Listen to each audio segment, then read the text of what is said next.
আসসালামু আলাইকুম, সবাইকে স্বাগতম। আজ রান্না করব খাসির মাংস চুই ঝাল দিয়ে। সেজন্য প্রথমে চুলায় একটা হাঁড়ি বসিয়ে দিয়েছি। তাতে সয়াবিন তেল দিব হাফ কাপ। তেলটা হালকা গরম হয়ে এলে দিয়ে দিব হাফ কাপ পেঁয়াজ কুচি, তিনটা লবঙ্গ, তিনটা গোলমরিচ, একটা তেজপাতা ও একটা শুকনা মরিচ। পেঁয়াজটা নেড়ে চেড়ে হালকা বাদামি করে নিব। দিয়ে দিব 1 টেবিল চামচ করে আদা বাটা ও রসুন বাটা। দিয়ে দিব হাফ চা চামচ হলুদের গুঁড়া, পরিমাণ মতো লবণ, 1 চা চামচ করে জিরা গুঁড়া, ধনিয়া গুঁড়া ও শুকনো মরিচ গুঁড়া দিয়ে দিব। অল্প একটু পানি দিয়ে মশলাটা কষিয়ে নিব। তারপর ধুয়ে রাখা 1 কেজি খাসির মাংস দিয়ে দিব। মাংসটা ভালো করে নেড়ে চেড়ে মশলাটার সঙ্গে মাখিয়ে নিব। তারপর একটা ঢাকনা দিয়ে ঢেকে রাখবো। কিছুক্ষণ পর পর ঢাকনা উঠিয়ে মাংসটা নেড়ে চেড়ে দিব। এ পর্যায়ে মাংস থেকে বেশ কিছুটা পানি বের হবে।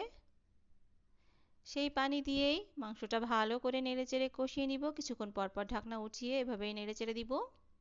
যতক্ষণ না এই পানিটা শুকিয়ে যাবে ততক্ষণ পর্যন্ত এভাবেই নাড়াচাড়া করে রান্না করতে থাকবো। মাংস থেকে বের হওয়া পানি শুকিয়ে গেলে অল্প অল্প পানি দিয়ে মাংসটা আরও কিছুক্ষণ কষাবো। এভাবে দুইবার অল্প অল্প পানি দিয়ে মাংসটা কষিয়ে নিব। তারপর দিয়ে দিব টুকরো করে কেটে রাখা আলু। আমি আজকে 4টা আলু বড় বড় করে কেটে নিয়েছি। মাংসটা যখন হাফ সিদ্ধ হয়ে যাবে তখন আলুগুলো দিয়ে দিতে হবে। খাসির মাংস যত ভালো করে কষানো হবে খেতে ততই দারুণ হবে, সুস্বাদু হবে। তাছাড়া খাসির মাংসে একটা গন্ধ থাকে, ভালো করে না কষালে গন্ধটা থেকেই যায়, ভালো করে কষালে গন্ধটা চলে যায়। আজকে রান্না করছি সবই ঘরোয়া সাধারণ মশলা দিয়ে, অজানা অপরিচিত কোনো মশলাই থাকছে না এখানে।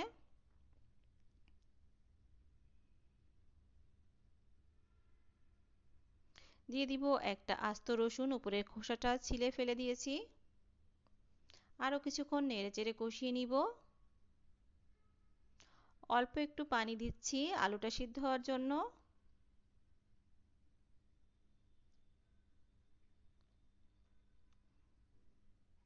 এ পর্যায়ে দিয়ে দিব টুকরো করে কেটে রাখা চুই ঝাল। আরও একটু নেড়েচেড়ে কষিয়ে নিব।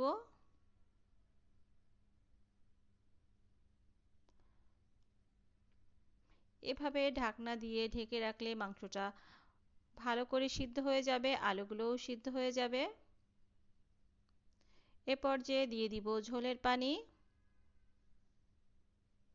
তারপর একটু নেড়েচেড়ে ঢেকে দিব। ঝোলের পানি যখন টকবক করে ফুটবে তখন দিয়ে দিব 1 চা চামচ গরম মশলা বাটা, এলাচ ও দারুচিনি বাটা। আজকের রান্নাটা সম্পূর্ণ ঘরোয়া মশলা দিয়েই করছি, সবগুলোই পরিচিত মশলা। তারপরেও মাংসের টেস্টটা অনেক দারুণ হয়েছিল। মাংসের উপর যখন তেল উঠে আসবে তখন রান্নাটা কমপ্লিট হয়ে যাবে।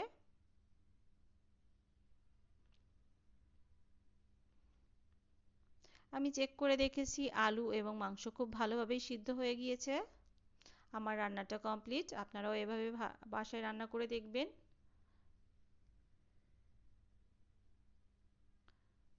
উপরে খুব সুন্দর তেল ভেসেছে। আমার রান্নাটা কমপ্লিট হয়ে গিয়েছে। আশা করি আপনারা সবাই এভাবে রান্না করে দেখবেন।